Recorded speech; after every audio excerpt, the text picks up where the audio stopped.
Hello everyone, my name's Tony. Welcome back to my reef life.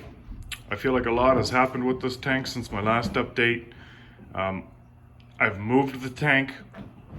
That was a long day, about a 4 or 5 hour drive, 13-hour day. So unfortunately I don't have any video of it because I just didn't want to have to worry about all that. It was stressful enough. Basically I just drained the tank, took the rock out, put it in buckets with tank water. Then the fish were easy to catch, put them one by one in bags in my truck with some heat, and then just drove here and rescaped it. Of course, I had some help, so that made it much easier. But I'm really liking the new scape. Everything went well with the move, nothing died. A couple corals, a piece broke off, but I fragged them out over there.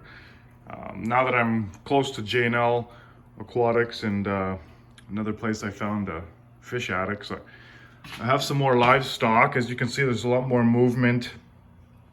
The wrasse, another little clown, some blue damsels. Apparently that species is one of the more mellow species, so shouldn't have any aggression going on. I made the mistake of throwing a coral beauty in here because it was half price. I do love those fish and a Milanese wrasse. However, the Milanese wrasse was just such an aggressive eater, wouldn't let anybody else eat. Coral beauty, I started to see white spots on it. So I got those both out. Treated the tank with medic. I've had ick before and it was not fun. I lost a lot of fish during that.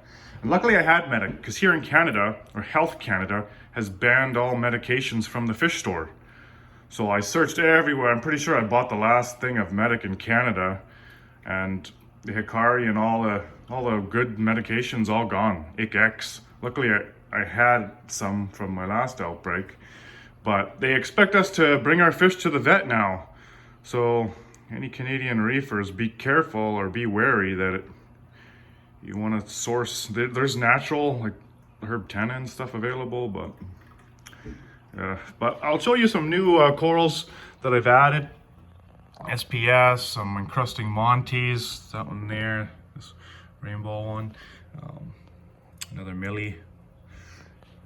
Acan, I didn't do good with my last Acan, so I'm hoping this one does well. The orange Millie's just growing, I love that one. I moved the bubble tip down here because she split.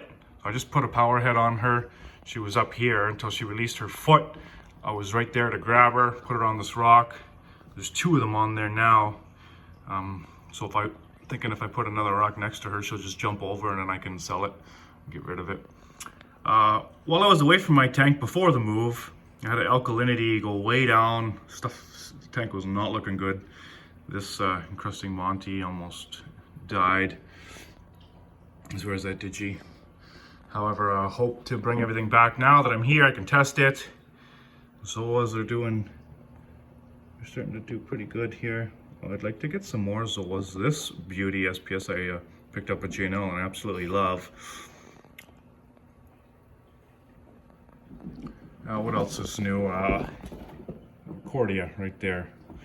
Everything else is same from before. It's just obviously the scape of the layout's different. And down below, on this side, everything's the same. Oh, gotta empty that. I did add this check valve. It looks pretty rudimentary, but for the size of this hose, what did I do, a 1/2 inch? This is what I came up with. I'll switch out those metal clips for plastic ones as soon as I get them. Slowly changing over to new filter socks. I have some pineapple sponges down here below, but I'm not worrying about them because it's not infestation like I had last time. And on this side, we got a little upgrade. Even though it's a mess, excuse the wiring mess for all you neat freaks, I will clean it up. But I bit the billet on the Apex EL just due to, I'm still away from my tank due to work and such, so I need to have that auto feeder and know when a power outage. And it's nice to have the monitoring. So dosing Acro Power, tiny bit of Nopox, and then the Alk, Mag, and Calcium. Gyre controls up there because I'm not using the ice cap with this. I'm just using the Apex for on and off with the gyre for feeding. And I do want to mention how I did the water for my move. I had all my old stuff over here. My old tank, the 55, I filled up mixed salt water in there. Used this 20 mixed salt water and then a garbage pail for the salt water. Now I'm just using this to cure some rock to see if I want to add it to finish off the tank, the display tank. And if I decide not to, I'll get the rock out and turn this tank off and just use it as a hospital quarantine tank. So now that I have the tank, I'm really happy about that. I have dosed some pods, just a small dose, and then I use Reef Girl's trick with freezing the phytoplankton in those ice cube trays with the silicone on the bottom to feed the zooplankton. It's working well, the population's there. Like I've mentioned before, I can tell by my mag float. Let's see if, oh, there's not enough lighting, but you can see the movement in there. So I'll get the bottom cleaned up. Might add a couple more fish if I can. I'm waiting on a mandarin dragonette, and then I'll update then. And that's really it for this video, guys. Thank you so much for stopping by. Until next time, bye for now.